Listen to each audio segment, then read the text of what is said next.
Rob, and he was awesome. Give it up for him.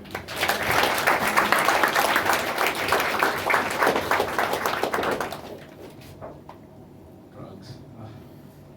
Anyway, we have someone coming up. His name is Andrew, and I hope I get this right. Ferenbach. Did I? Yeah? Cool.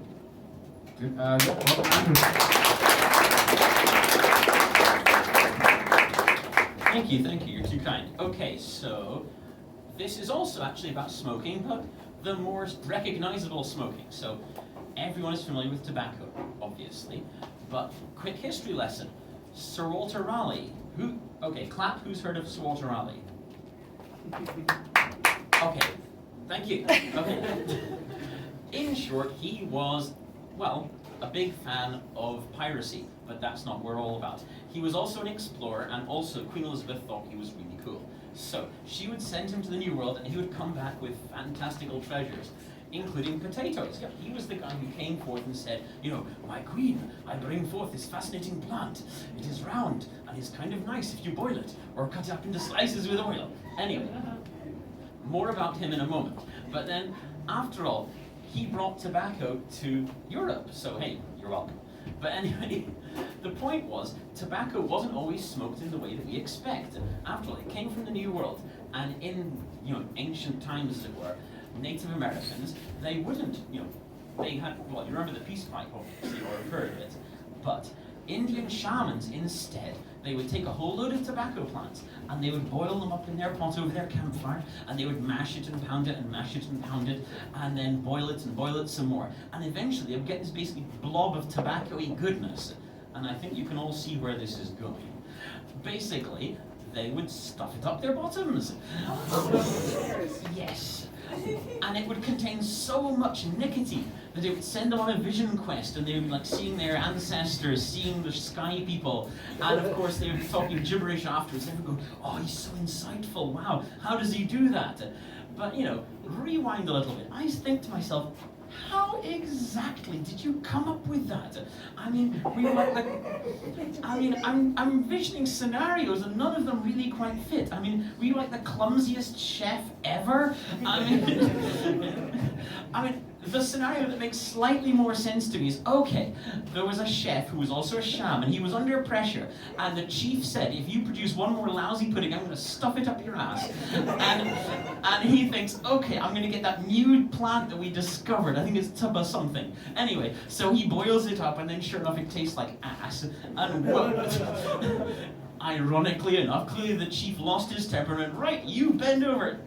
Away it goes, and then suddenly he's seeing the ancestors. Suddenly it's like, oh, it's a miracle, genius, we should do that again. I mean, they kind of make smoke breaks in those days a bit weird, but anyway. So the point was, it made me think, thank goodness they came up with the peace pipe. I mean, can you imagine Sir Walter Raleigh showing up at court? He goes, my queen, I've brought a fantastical thing from the New World. Oh, what is it, Sir Walter?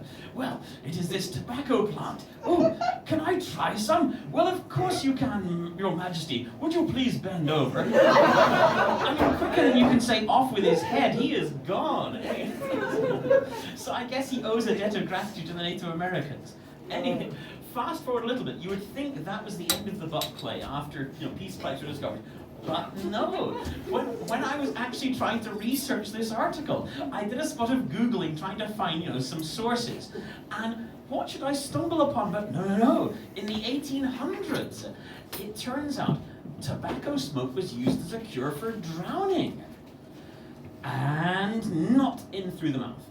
No, in fact, it was so popular that along the River Thames, instead of life preservers and all that, they would have stations with a set of bellows and some tobacco and some paraphernalia, which I don't want to describe. The point was, if you were hauled out of the Thames half dead, what would they do? They would quickly flip him over onto his front. Okay, grab the apparatus. Right, light the coal. Okay, you got the bellows, let's go.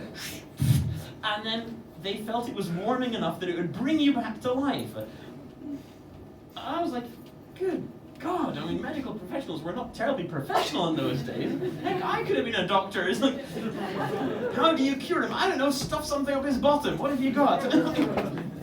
But then I I continued my research out of morbid curiosity, and I found, okay, an account of one of the first times they successfully brought someone back from drowning. And it was like, you know, a woman's body was hauled out of the Thames. She was as cold as death. She seemed to have no life about her. The doctor was unsure what to do. The doctor was stumped. And then a boat goes past, and a sailor's, I think the sailor was drunk or it was on a dare. He basically said, hey, what you should do is get your smoking tobacco pipe, stuff it up at the bottom, and then blow. And I bet she's going to come back to life.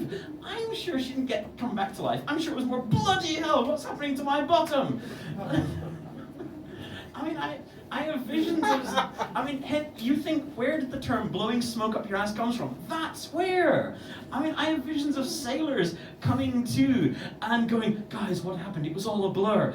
And then suddenly he farts and there's a cloud of tobacco smoke. He's like, oh, I nearly drowned, didn't I? Anyway, you guys have been wonderful. Thank you so much.